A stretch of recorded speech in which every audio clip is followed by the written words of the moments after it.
है कि admin ABVP nexus डर गया है और अब वो तमाम तरह का दमन हथकंडा अपना रहा है कि जो बोलने वाली महिलाएं हैं वो बोल न पाए। हम देखते हैं कि जिस तरह से यहाँ पे लोग लड़ रहे हैं धन बल बाहुबल के साथ, बस चुनाव में पार्टिसिपेट करने के लिए, जीतने के लिए लड़ रहे हैं। ऐसा में हम मानते हैं लड़ो पढ़ाई करने को, पढ़ो समाज बदलने को। नमस्कार, लाइव टीवी देख रहे हैं आप। देखिए, पटना यूनिवर्सिटी छात्र संघ चुनाव में प्रेसिडेंशियल डिबेट तो नहीं हुआ, लेकिन लाइव सीरीज की टीम आपको प्रेसिडेंट के तमाम प्रेसिडेंट्स के जो मुद्दे हैं, जो प्रमुख प्रेसिडेंट हैं, प्रेसिडेंट पद के जो कैंडिडेट हैं, उनके मुद्दे को जरूर आप तक पहुंचा देगी। अभी हमारे साथ बातचीत के लिए आयशा से जो प्रेसिडेंट पद के उम्मीदवार है सभा आपरी जी वो है। अगर ये बताइए, प्रेसिडेंशियल डिबेट तो नहीं हो रहा है, लेकिन अगर होता तो किन मुद्दों को आप उठाते?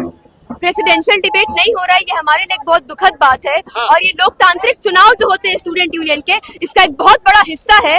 और यहाँ पे जो हुलिगनिज्म की दलील दी जा रही है, आप उन लोगों को चिन्हित करिए जो ये हुलिगनिज्म कर रहे हैं और उनका नामांकन रद्द करिए और हमें प्रेसिडेंशियल डिबेट देने का हक दीजिए।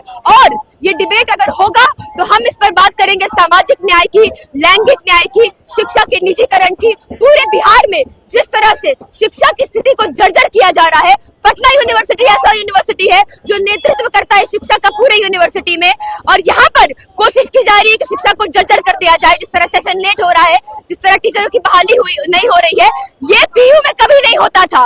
और ये जो किया जा रहा है, ये जिस तरह से चुनाव को अगंभीर तरीके से किया जा रहा है, ये जिस तरह से प्रेसिडेंशियल डिबेट कैंसिल किया जा रहा है, ये दिखाता है कि एडमिन एबीवीपी नेक्सस डर गया है और अब वो तमाम तरह का दमन हथकंडा अपना रहा है कि जो बोलने वाली महिलाएं हैं वो बोल न पाए। क्या आप अगर चुन करके आती हैं तो क्या बदलेंगे? इस पूरे यूनिवर्सिटी में क्या बदलेंगे? हम इस यूनिवर्सिटी में जीएस कैश और आईसीसी का गठन करेंगे। हम यहाँ पर इक्वल अपॉर्चुनिटी सेंटर्स का गठन करेंगे, प्लेसमेंट सेल का गठन करेंगे। यहाँ पर हम जो है मूलभूत सुविधाएं जो है, जिसकी बात तो चुनाव में होनी ही नहीं चाहिए, पूरे साल ना करके अब नल जल योजना की बात हो रही है, तो इसका मतलब ये पूसू बिल्कुल निकम्मी रही है। और इतने सालों से जो निकम्मी पूसू आ रही है, उसका काम भी हम करेंगे। मूलभूत सुविधाओं पे भी हम लड़ेंगे, क्योंकि छात्रों के लिए ये जरूरी है। पटना यूनिवर्सिटी कॉलेज में जो लगातार फी हाइक हो रही है ऑटोनोमस होने के नाम पे, उसके लिए हम लोग लड़ेंगे। मगध महिला हॉस्टल में, मगध महिला में हम लोग एम्बुलेंस और डिस्पेंसरी के लिए लड़ेंगे। लग रहा है इस बार, क्या लग रहा है, कितना कॉन्फिडेंट है अपनी जीत को लेकर? हमारा इस बार हम देखते हैं कि जिस तरह से यहाँ पे लोग लड़ रहे हैं धन बल बाहुबल के साथ, बस चुनाव में पार्टिसिपेट करने के लिए, जीतने के लिए लड़ रहे हैं। ऐसा में हम मानते हैं लड़ो पढ़ाई करने को, पढ़ो समाज बदलने को। हमारी इस बार कोशिश है कि हमारा जो जेंडर जस्टिस, सोशल जस्टिस का मुद्दा है वो छात्रों तक पहुंचे, कैंपस पॉलिटिसाइज हो और हम छात्रों तक ये विचारधारा पहुंचा पाए, छात्रों से साझा हो पाए, महिलाओं से साझा हो पाए, उनको दिखा सके कि धन बल बाहुबल पिज्जा मोमो के बरक्स एक ऐसा मॉडल है जो आंदोलनकारी है, जो छात्र हित में बात करता है।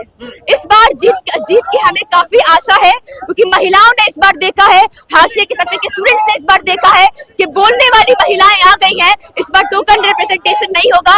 और हार जीत दूसरी बात है, हम अपनी बात को छात्रों तक पहुंचाना चाहते हैं। यूजीसी की समता समानता पे हमारा जो स्टैंड है कि हम इसके समर्थन में है, इसकी लड़ाई हमने लड़ी है, इसको हम छात्रों तक पहुंचाना चाहते हैं।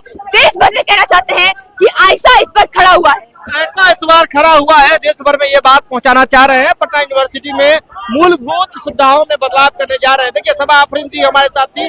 आशा से आपको बता दें कि इस बार प्रेसिडेंट पद यानी कि अध्यक्ष पद की उम्मीदवार है और अपनी जीत को लेकर के क्या कुछ दावे कर रहे थे, ये आपने सुना। आप जुड़े लाइव सीरीज के साथ, खबरों का सिलसिला लगातार जारी है।